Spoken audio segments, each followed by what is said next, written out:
Hey, we're back. Let me say. All right. Now sit there for a minute, okay? Let's try this again.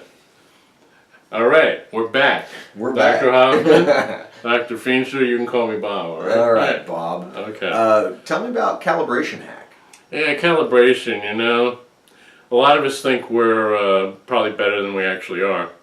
I don't want you to take that in a bad way, because it's another thinking fallacy. All these awareness hacks evolve around our cognitive architecture, how we think about ourselves and the world around us, okay? So let's say, this is a perfect example, we're filming these hack supplements here, whatever you call them, hackements, and we estimate that it would take how long to do each hack? 5 minutes to 10 minutes. All right, 5 minutes to 10 minutes, but how long does it take us in reality to do each hack, because we don't think about things that can possibly go wrong, like the phone going off, we got an emergency, Amber Alert yesterday in the middle, So and I sometimes have these mental lapses. So this is how we go through life. So you're saying we're not very well calibrated. Yeah, no, we're not calibrated. So what happens when you're over calibrated is you expect things will be done easier or quicker or better than they actually turn out to be. So that's a problem, because if you don't have enough time or the quality is too low, then motivation suffers. Yeah, well, it suffers in a couple of different ways. The outcome here suffers, but usually what happens, if we think something is too simple, we may not devote effort to it. Now, take a student, okay? I know a lot about students because I watch them. So they're studying for a test, and they get the book out, and they're studying for a half hour, and they start to get bored. So what do they start thinking to themselves? I know this stuff.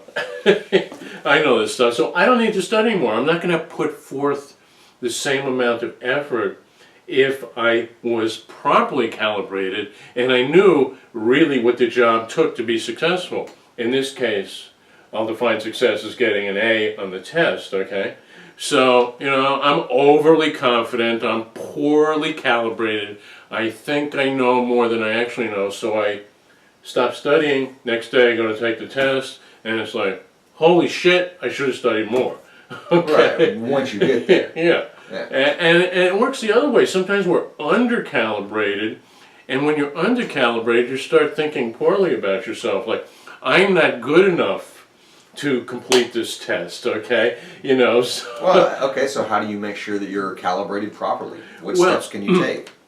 In this particular case, you have to look at the particular job and not say, what skills do I have for the job, but what skills, abilities, time, effort is needed to do that job correctly or quickly in a particular amount of time, because that way, and what happens, when you're doing a task, just think of anything that you're doing, when it starts going well, you gain momentum.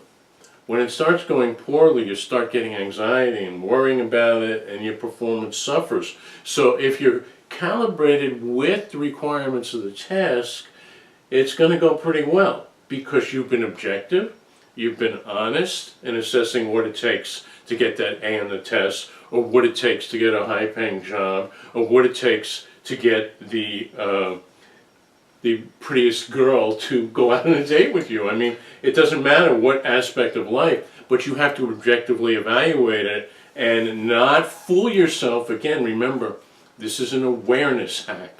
Are you trying to teach me something about my lack of calibration in dating? Yeah. He's definitely been going after these girls that he can't possibly get because he's over-calibrated. So you can see what happens. He gets frustrated. and he starts thinking, seriously, you get negative emotions.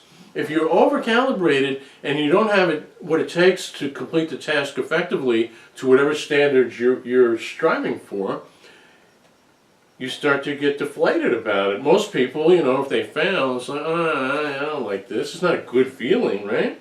When all these girls are saying no to you. Yeah, rejection is painful. All right. So, if you were calibrated better, you know.